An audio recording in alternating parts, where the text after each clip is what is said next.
Si has estado en una relación con una persona tóxica, complicada, abusiva, que te ha hecho daño en lo emocional, en lo psicológico, en lo económico, en la libertad o de cualquier manera, probablemente durante un tiempo vas a llegar a sentirte muy enojado. Este enojo es completamente entendible y explicable.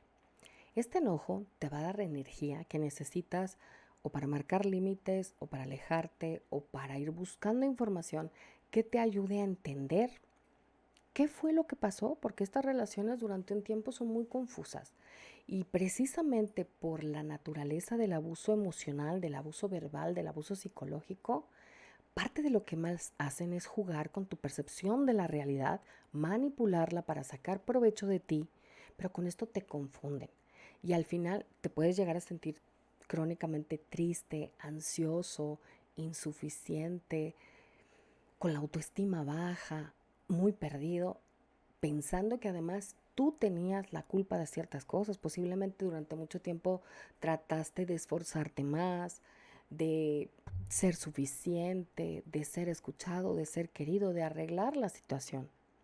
Todo el trabajo que vas a necesitar para entender esa situación requiere energía y requiere esa energía que sacas en muchas ocasiones del coraje. Este tipo de coraje es una indignación por todo lo que sucedió, por la forma como fuimos manipulados, por la forma como abusaron emocionalmente de nosotros, por la forma como nos usaron, pero es importante hacer un buen uso de este sentimiento, de esta emoción principalmente, porque si no termina haciéndonos también daño a nosotros. Ahora, es importante también explicar a qué me refiero con el sentimiento del enojo, porque es una experiencia tanto emocional como psicológica. La emoción es la parte física, la inyección de energía que sentimos, eso que sentimos como que nos da pila, nos da energía, nos palpita el corazón, nos da fuerza. Esa es parte fisiológica que empezamos a sentir ante algo que percibimos que es injusto, ante algo que nos pone en riesgo, ante una conducta abusiva en cualquier sentido. Pero hay otra parte que es la interpretación que hacemos o de la situación o del propio sentimiento, y esta es la parte psicológica. A las dos cosas juntas, tanto la emoción como la interpretación, es a lo que en psicología se le llama sentimiento. Por eso a veces es que de pronto podemos recordar algunas cosas que antes a lo mejor nos daban tristeza o nos hacían sentirnos ansiosos y de pronto empiezan a ocasionar otro tipo de sentimiento, y en este caso es enojo, indignación, coraje, porque nuestra interpretación del mismo hecho es distinta. Al interpretar como abuso lo que es abuso, por manipulación lo que es manipulación, al ver claramente cosas de nuestro pasado, que antes a lo mejor al recordarlas nos causaban más bien vergüenza, problema de sentirnos insuficientes o no merecedores, y ahora recordamos esos mismos hechos teniendo una comprensión distinta de lo que sucedió, pues puede ser que ahora nos den más bien enojo. Y este sentimiento a veces es algo nuevo para ciertas personas que habían sentido por mucho tiempo como más tristeza, más vergüenza, y de pronto se empieza a movilizar el enojo. Puede ser que no entiendas ni de dónde viene o qué hacer con él, porque agradable no es. El sentimiento de enojo, si bien nos puede dar energía, nos puede dar pila, es un sentimiento que es aflictivo, sí se siente desagradable. Sin embargo, por desagradable que sea estar experimentando esta emoción, ese sentimiento también, pues vamos a necesitar mucha energía para recuperarnos, para poner límites, para meter distancia, para argumentar si es necesario, para contraatacar, para resolver una situación.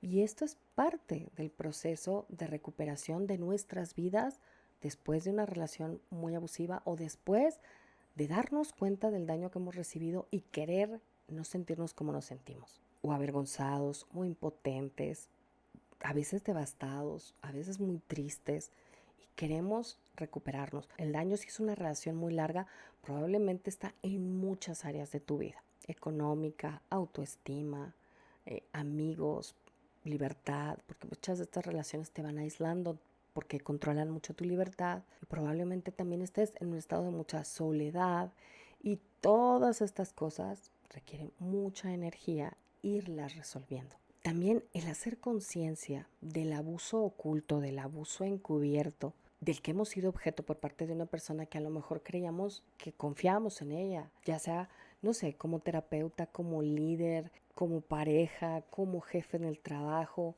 pero que ahora nos damos cuenta de qué manera nos usó, nos hizo gaslight o nos confundió. Entonces, el darnos cuenta de todo esto se siente como un duelo, como una pérdida de la relación que a lo mejor nunca tuvimos en realidad con esa persona, pero que creíamos haber tenido.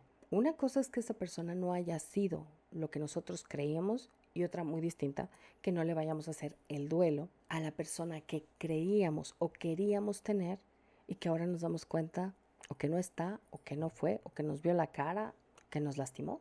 Entonces, este proceso de duelo pasa por varias etapas y de hecho, la primera es una dificultad para ver, una dificultad para poderlo creer. Y esta etapa puede ser muy larga. Después está la negociación, como que ya lo empiezas a creer, pero sigues haciendo como ciertas luchas por cambiar esa situación. Si me porto más así, si me porto más así, si dejo de decir esto o aquello.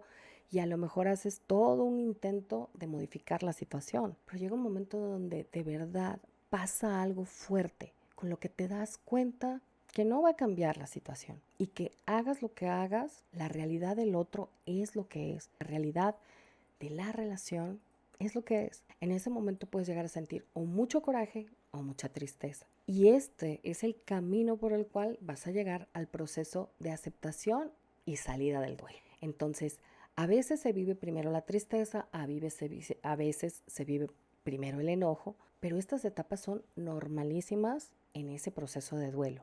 Sin embargo, hay duelos que se atoran en alguna etapa. Hay gente que no puede resolver la tristeza, cae en un proceso depresivo y durante mucho tiempo su vida se ve afectada así. O hay gente que también está atorada en la etapa del enojo. Puede haber depresiones también, que no son tristeza, digamos, donde la gente está como muy triste, llorando, paralizada, sino que está como con mucha energía y muy irritable. Sin embargo, eso tampoco es un sentimiento agradable. Y ese sentimiento puede llegarse a sentir de manera crónica con alguna situación. Y es ahí donde nos empieza a cambiar para mal, donde empieza a cambiarnos el carácter, donde nos vamos amargando. No digo con esto que no tengas todo el derecho a tener enojo, que eso quede bien claro. Esta situación no la hubieras querido, no la escogiste, no salió así porque tú lo pediste. Y claro que lo que fue abuso y lo que fue injusto. Pero tienes derecho a sentir la emoción e incluso el sentimiento, pero tienes derecho también a rehacer tu vida, a vivir mejor y a tratar de protegerte todas las cosas que pueden hacerte daño, sobre todo en una etapa de duelo. En la etapa de duelo estamos vulnerables, en la etapa de duelo estamos frágiles. En esta etapa mucho de lo que hacemos, de lo que pensamos, de con quién lo hacemos, de con quién hablamos, de con quién nos juntamos, de con quién resolvemos, tiene un gran impacto sobre nosotros porque vamos a cambiar de manera muy intensa, de manera muy profunda también. Y este cambio, quieres que no, sí tiene efecto sobre las personas que más queremos y las que más cercanas están a nosotros. Hijos, familia, amigos, por el bien de todos ellos.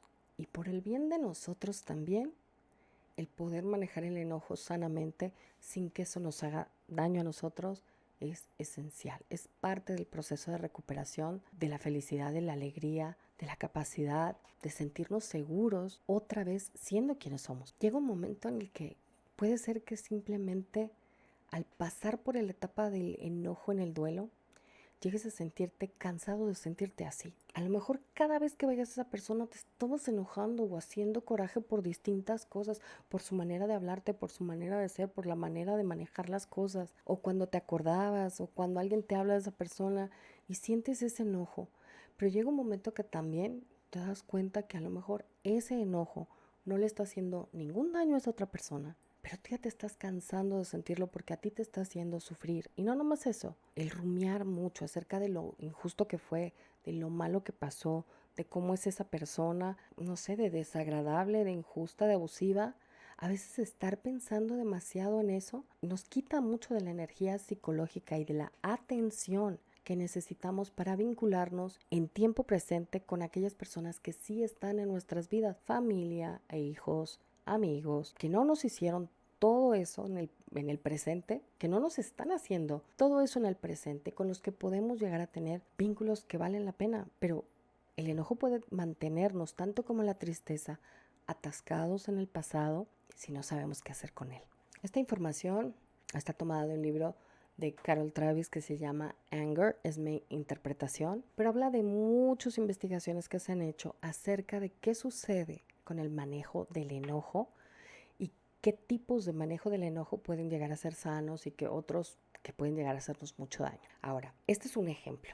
Se sabe, por ejemplo, que el enojo entre dos exmaridos que han tenido un divorcio complicado, en el que han vivido mucho enojo, el estrés que están viviendo los hijos es altísimo. Principalmente porque los hijos necesitan poder querer y confiar en sus padres. Y de pronto el conflicto entre los dos los meten en un dilema, en un conflicto de lealtades importante, en el que no se pueden sentir libres de poder querer en tranquilidad al otro sin quedar mal con alguno de los dos. También llegan a sentirse muy confundidos porque los padres son modelos de conducta, los padres son fuentes de seguridad, de apoyo e incluso de límites y de educación. Pero si uno al otro se están descalificando, pues no sé, por ejemplo, peleándose, gritándose delante de los hijos o hablando mal el uno del otro, incluso si no estás diciendo mentiras, pero estás contando excesivamente lo que sucedió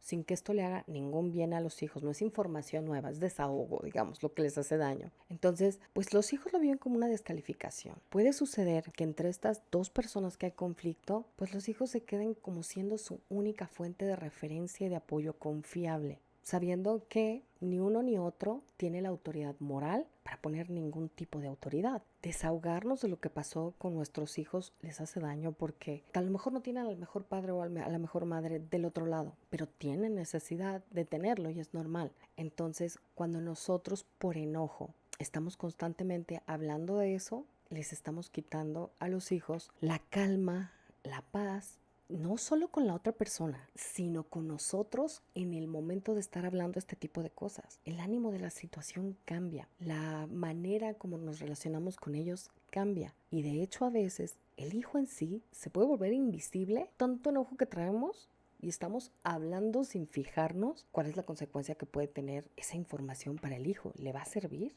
¿Le pone límite? ¿Esta información que no sepa? ¿Es algo novedoso que necesita saber por algo? O simplemente nosotros tenemos ganas de hablar. Eso es muy importante. Es importante que lo notemos porque si no, todo lo injusto y lo mal que se portó con nosotros otra persona en el pasado es algo que estamos constantemente trayendo a nuestro presente con las personas que tenemos enfrente y los tensa, los estresa. Y aparte de eso, si llegan ellos a tener realmente un problema, una insatisfacción, una duda de algo que les pasa con esa otra ex o ex tóxico, pues a lo mejor no va a ser a nosotros, a la primera persona a la que le van a contar, porque no se van a sentir seguros de que la información que nos van a traer no va a causar un conflicto todavía mayor, que a ellos todavía los va a angustiar y estresar más justo en el momento que más necesitan a alguien, digamos, que haga tierra, alguien que los calme, alguien que les dé estabilidad. Es muy importante no intentar que los hijos tomen partido o se preocupen tanto por nosotros que traten de hablar con el otro para que cambie su situación, su conducta, la forma como hace las cosas, digamos, abogue por nosotros, porque eso es muy estresante para los hijos. Pero también el tercer punto importante es presenciar peleas entre personas que ellos quieren, los hace sufrir a ellos, independientemente de quién gane o de quien tenga razón. Y probablemente la situación entre los padres terminó tan mal que terminó en divorcio. Y a lo mejor pues tú ya tienes un respiro porque ya dejaste al otro o a la otra por la paz en su casa y estás en contacto cero y a lo mejor no quieres saber nada de esa persona, pero los hijos van a tener que ser hijos de esa persona el resto de sus vidas. Y muchas veces el divorcio o la separación no resuelven para nada el conflicto, sino que de hecho, mal manejados, pueden incluso incrementar la hostilidad y el conflicto, y además que cada evento de hostilidad y de conflicto sea una nueva fuente de enojo y resentimiento mutuos y de estrés para los hijos. Por eso que el contacto cero o el hablar lo mínimo posible o piedra gris no solamente es con el otro cuando lo ves, sino también con la gente que quieres y que está involucrada de alguna u otra manera. Es importante reducir al mínimo la intensidad del daño que lo que sucedió en esa otra relación provoque en el presente con los que tienes más cerca. Y muchas veces no vamos a poder evitar sentir enojo, pero lo que Carol Travis revisa en ese libro que se llama Anger, que es muy bueno por si quieren darle una checadita, es que no podemos evitar sentir el enojo, pero sí podemos evitar hacernos más daño con el enojo que sentimos por lo que otra persona ha hecho a nuestras relaciones y a nosotros mismos en el presente o en el futuro. Si lo manejamos de manera constructiva, podemos reducir mucho el daño. Y lo que sí podemos hacer para cambiar la situación o para contener el daño es, uno, curiosamente, es contener el enojo o la manifestación del enojo, ¿no? Es, en primer lugar, contener el enojo o la forma como lo expresamos para causar los menos daños a todos los que tenemos alrededor, ya que esto nos permite cuidar aquellas relaciones que nos importan. Dos, es darle un cierre al enojo al usar la energía que da para enfocarnos intensamente en repararnos los daños, cualquier cosa que sea que sí podemos reparar, y cambiar lo que podemos cambiar. Esto evidentemente no hace mucho por cambiar lo sucedido, lo injusto de la situación o lo malo que nos haya ido, pero sí hace maravillas para cambiar nuestro futuro y nuestro presente. Y ahí enfocar toda esta energía es una forma muy sana de manejar ese enojo. Y algo que podemos cambiar, esto sí podemos hacerlo nosotros, es cambiar la forma como pensamos y la forma como actuamos. Y con esto no me refiero a negar lo que pasó, a verlo bonito, a hacernos autogaslight y volvernos a confundir, caer en disonancia cognitiva, volver a idealizar, negar la importancia de lo sucedido, para nada. Pero tampoco el otro lado es muy funcional, porque tampoco el hecho de dedicar demasiado tiempo a pensar que eso no debió pasarnos va a cambiar el pasado.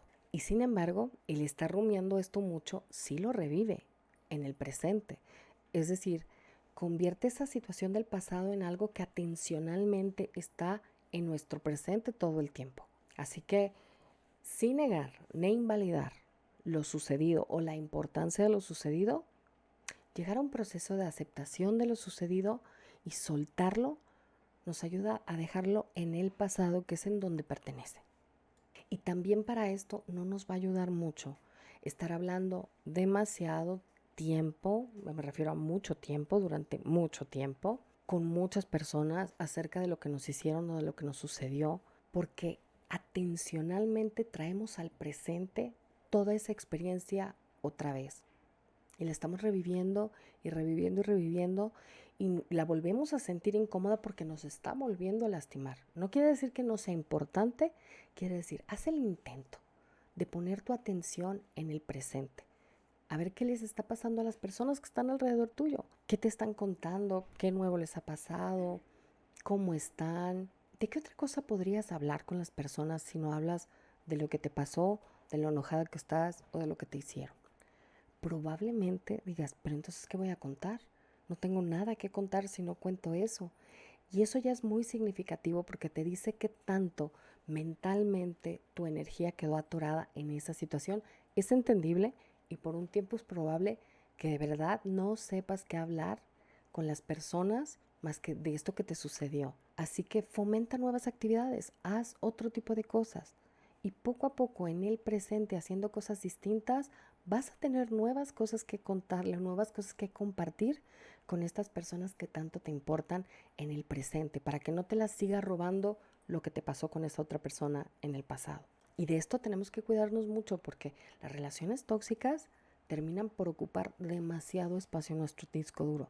Todo el tiempo estamos pensando que si se enojó, que si va a explotar, que si fue justo, que si fue injusto, cómo contentarlo, cómo hacer que no explote, y al rato es en volver a entender qué fue lo que pasó, cómo nos dañó, qué cosas son conductas tóxicas, cómo son los narcisistas. No sé si les ha pasado, pero también llega un punto en el que estás hasta acá de ver videos de narcisistas. Este está enfocado no en el narcisista, sino en lo que tenemos que hacer nosotros para salir de esta espiral.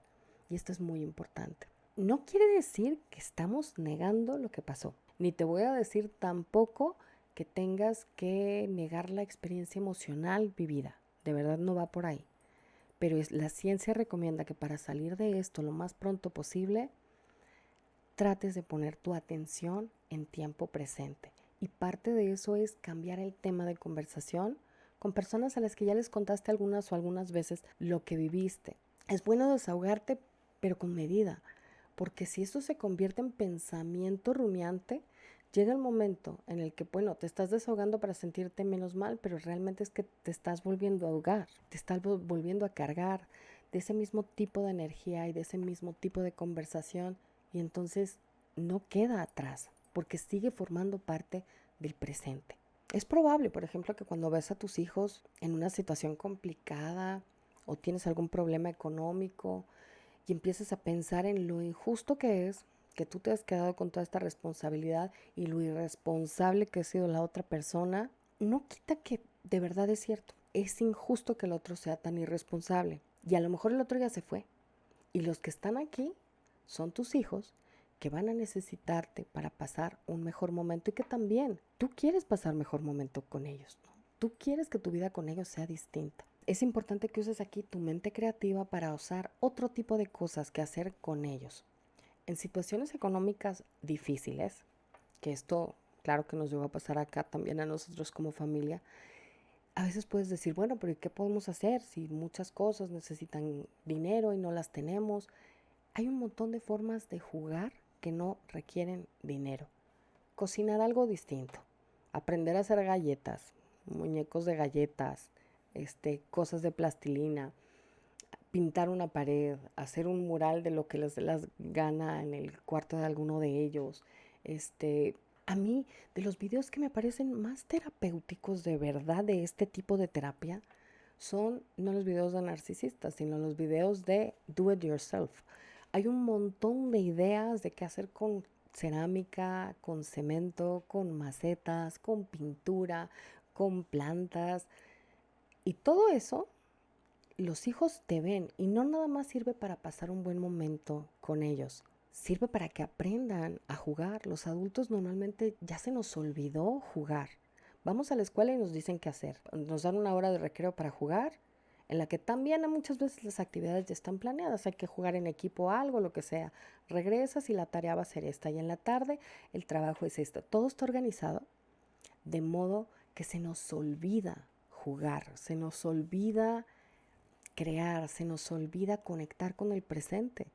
Entonces, el tener este tipo de experiencias, de haber hecho este tipo de cosas contigo, solamente hace que tus hijos la pasen bien contigo, hace que aprendan mecanismos de regulación emocional que funcionan muy bien para tiempos complicados. Y la parte creativa es muy importante para eso, pero también lo puede ser los paseos en bicicleta, jugar algún juego de mesa. A quien le gustan los juegos de mesa, a mí eso sí de plano no, pero cantar en grupo, cantar música que a ellos les guste, bailar. De verdad hay miles de oportunidades dentro de la vida familiar de todos los días que pueden llegar a ser divertidas. Lo divertido no está en lo externo de la situación. Si fuera así, no sé si te acuerdas de algún viaje que hayas hecho con una persona difícil y narcisista que posiblemente costó mucho y gastaron mucho y no la pasabas bien, aunque el lugar puede estar espectacular. La parte divertida, la parte de disfrute está por dentro y esa te la puedes llevar a cualquier lugar. Está en la actitud, está en la actividad que hagas con buena actitud. Y eso perfectamente se puede seguir haciendo. Entonces, si quieres que la vida de tus hijos o la vida de tu familia esté mejor, puedes encargarte con ese tipo de cositas de hacer que aprendan a cómo divertirse y cómo estar mejor, sin necesidad de estar hablando de todo lo sucedido. A veces respira profundo, tómalo en cuenta, no quiere decir que no sea real, todo lo que sea. Parte de la manera más importante de usar el enojo en este sentido es no permitas que te roben estos momentos con tus hijos, los pensamientos acerca de esa persona y todas las tonterías o todas las injusticias que haya hecho, a pesar de que sean ciertas. Inténtalo y me cuentas cómo te va. Al principio entiendo que es difícil, ¿no? Sobre todo al inicio que acabas de ser descartado o acabas de divorciarte o acabas de romper con alguien así, el enojo está muy presente, el enojo lo necesitas. De hecho, el enojo en estas ocasiones se necesita tener como muy presente porque si no es fácil volver con esa persona o negar lo que sucedió o volverte a pegar. Y al principio que necesitas poderte desapegar, el enojo pues es algo que ayuda a movilizar energía para lograrlo. Sin embargo, acuérdate, el enojo en sí todavía nos mantiene muy atados, ligados y apegados a esa persona. Ya no por el amor, pero ahora por este sentimiento. En realidad, el odio no es lo contrario al amor, lo es la indiferencia. Porque cuando estamos con esta cantidad de enojo, todavía estamos muy apegados. No te digo que te lo saltes de repente. El proceso para llegar a la indiferencia no es suprimir el enojo, tampoco. Ni aunque fuera odio, de verdad, no es suprimirlo. Es suprimir la expresión. Es reducir la cantidad de tiempo que le prestas a pensar en eso y cultivar nuevas experiencias. Para que al paso del tiempo, con la práctica de nuevas actividades y cosas buenas en tu vida, tengas un presente tan valioso y tan fuerte que notes que tu vida no quedó para siempre dañada porque tú la has reconstruido. Eso sí depende de ti. Y entonces es que automáticamente el otro pasa a ser más indiferente porque ya no está tan presente. Al principio hay que regularlo porque lo natural es que vuelvas a sentir y sentir ese enojo, pero cuidadito, porque estas son de las cosas que nos pueden infectar el duelo. Estar repasando este mismo bicho cuando estamos tan débiles nos puede reinfectar, ¿no? Entonces, trata de modular y reducir la cantidad de tiempo que le dedicas a pasar y pensar en eso y sobre todo hablar con personas en tiempo presente de todo eso, sobre todo si son tus relaciones más cercanas, y vas a ver que de verdad con el tiempo se hace este cambio y nada más te llegas a dar cuenta que ya llegaste más a esa etapa en la que el otro es cada vez menos importante. Es gradual, no se pasa a de me importa mucho a ya no me importa. No, es gradual, gradual. Todo aquello a lo que le estamos prestando atención, así sea negativa, nos sigue importando mucho. Así que trata de regular tu atención. Las prácticas de mindful o deportes que pueden, como el tai chi o yoga, que pueden ayudarle a tu atención a meterse al tiempo presente, a dónde está tu cuerpo y no estar en el pasado donde estaba pasándonos cosas muy desagradables con esa persona, nos van a ayudar muchísimo también a poder tener un mejor control de atención y situándonos en el presente y poniendo nuestra atención en lo que estamos haciendo ahorita, es menos probable que tengamos todavía esa influencia negativa de esa persona en nuestras vidas y con el tiempo sí podamos construir un montón de recuerdos e historias nuevas en donde esa persona ya no está y ya no es tan importante. Y en ese momento es que de verdad llegamos al cierre, a reintegrarnos en nuestra vida. Y digo esto porque mucha gente equivocadamente piensa que mientras estás muy enojado lo que necesitas es sacarlo, hablarlo, contárselo a todo el mundo. Pero la ciencia ha demostrado que lo que más sirve es un poco si necesitas dar esa información y comentar lo que te pasó o con alguna persona en particular, desahogarte cuando lo necesites, pero lo más importante es proteger a tu relación de los efectos tóxicos aún de tu propio enojo por esta situación. Mientras más protejas a tus seres queridos y la gente que te rodea, y es más rápido que te recuperas aún del sentimiento de apego que provoca el enojo todavía.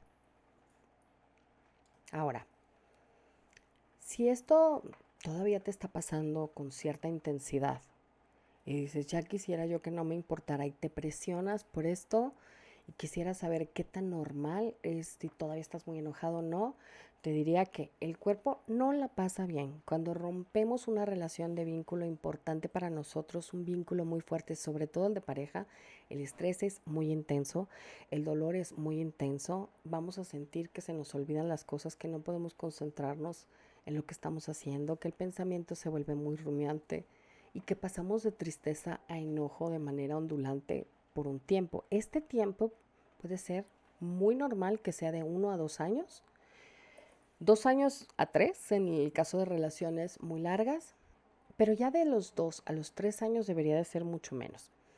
Y esto es muy importante que lo sepas, ¿no? Pero es un tiempo más o menos promedio para decir, ya de verdad, en base a todo lo que he hecho, me estoy sintiendo más desapegado. Ahora, también la ciencia ha visto que muchas veces las personas que se han mantenido crónicamente enojados con su ex, no sé, 15 años, 20 años después, porque pasa, y que siguen muy apegados, pero ahora por el resentimiento con ese ex, y que están hablando muy frecuentemente de lo que les sucedió, de lo que les hizo y de todo lo que los dañó a esto, es porque todavía están muy ambivalentes. Hay sentimientos de apego muy fuertes con esa persona y también hay sentimientos de rechazo muy fuertes por esa persona. Están fluctuando entre su necesidad de apegarse y vincularse a esa persona y el enojo que necesitan para mantenerse lejos. Por ejemplo, algún desequilibrio bioquímico que te vuelve más obsesivo y más rumiante con este tipo de pensamientos, o una depresión crónica, o algo que no te está pudiendo ayudar a estar presente en la vida en tiempo actual. Se puede parecer al duelo, pero este es un duelo infectado y puede que requieras tratamiento. El tratamiento incluso puede requerir apoyo médico, no solamente terapéutico, y en estos casos puede ser muy efectivo. Si pasaron más de 2 años y todavía estás viviendo con esta intensidad, esta rumiación de pensamiento, si lo necesitas, pide ayuda. Puede que se te esté infectando y hay que darte una ayuda que pueda ayudarte a recuperar tu calidad de vida, a recuperar la alegría de vivir, porque te lo mereces en tiempo presente. No quiero decir que el otro no se merezca todo este resentimiento, pero es que el resentimiento el otro no se lo está comiendo, el otro no le está haciendo daño. La realidad es que nos hace daño a nosotros, y es por eso que así como tenemos todo el derecho del mundo a guardarlo si queremos, la verdad es que no creo que lo hagamos porque queremos. A veces puede ser una depresión con rasgos algo obsesivos, con mucha ansiedad o con ciertas dificultades reales para recuperar nuestra vida, que está haciéndolo mucho más crónico. Y esto es importante porque no necesariamente se resuelve el resentimiento con contacto cero o dejando de ver a esa persona. Lo más importante es este trabajo personal que hagamos, porque si seguimos rumiando muchas de estas cosas, a pesar de tener contacto cero, podemos seguirnos manteniendo atados emocionalmente a esa persona por mucho tiempo, lo cual intensifica el daño que sentimos. Es ese tipo de enojo el que más daño nos puede hacer, el rencor, el enojo crónico que se siente a lo largo del tiempo, porque esto se puede sentir a lo largo de toda una vida. Y aquí sí que nos viene haciendo daño por mucho tiempo. Este resentimiento no se debe a algo nuevo que nos hizo ese mismo ex tóxico o tóxica en el presente. Lo que pasa es que una relación en donde hay hijos y va a volver a haber contacto sigue teniendo otras ocasiones o situaciones que pueden llegarnos a hacer sentir enojados. Esas no son parte de ese otro resentimiento, porque esas son un enojo por una cosa. Por ejemplo, otra vez llegó tarde y no me trajo a los niños, otra vez no pagó tal cosa. Ese no, es un enojo muy puntual por algo que sucedió. El enojo crónico no es por algo que pasó a lo que tenemos que volver a ponerle límites. No, es un estado crónico en el que vas sufriendo tú en el presente, ese estado emocional tan horrible que significa traer todo este resentimiento por no poder aceptar lo que el otro es. O sea, por seguirte enojando por quien es y por cómo es, y no solo por algo que hace, es diferente. El tratar de manejar el enojo no es convencerte de que simplemente dejes pasar las cosas y te hagas tonto y niegues lo que pasó. De verdad que es principalmente una forma de autocuidado, de autoprotección, para no dañarnos nosotros en el presente y en el futuro, y también a nuestras relaciones, por todas esas cosas que otra persona hizo y sobre todo por lo que otra persona es.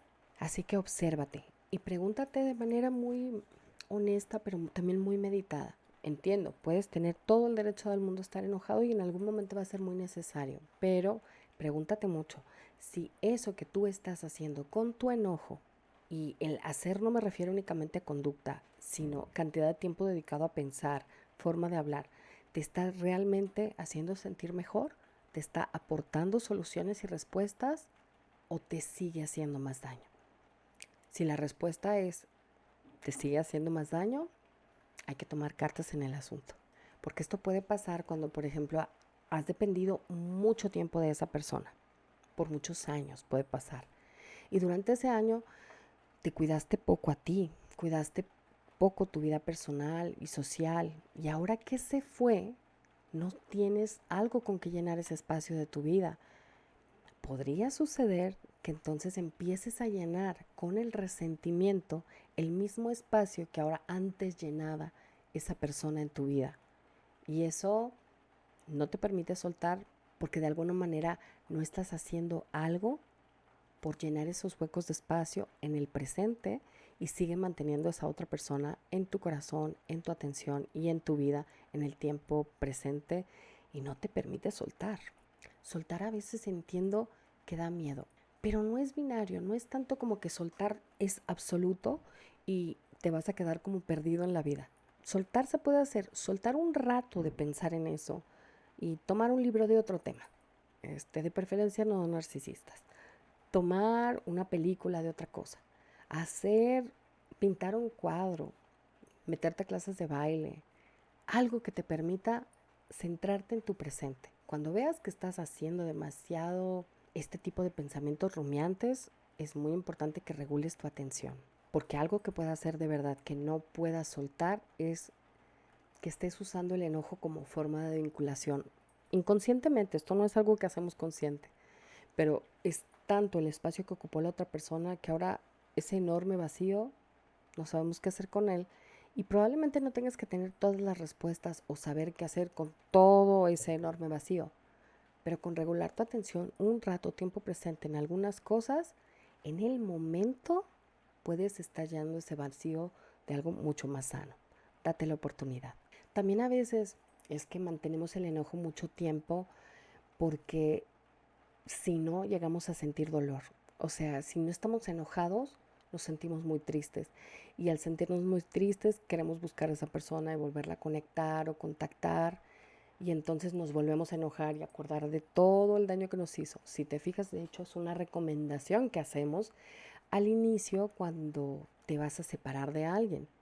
Es un poco más fácil convertir el dolor en enojo para poder tener energía para separarte. Pero también a veces el miedo a pasar por el dolor puede estar por dos cosas. Una es porque no tenemos idea de cómo manejarlo y no sabemos que en realidad el enojo se metaboliza solo. Lo lloramos, hacemos lo necesario para ir estando mejor y poco a poco se va quitando.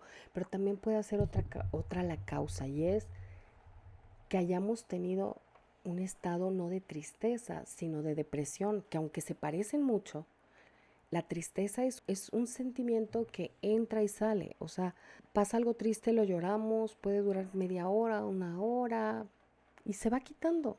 Y luego puede haber otro momento de llanto y luego se va quitando. Eso, la verdad es que se va curando solo como cualquier herida abierta que realmente no es que tengamos que estar pensando y cómo hacerle con cada celulita, sino que se va curando solo. El cuerpo tiene sus mecanismos para eso.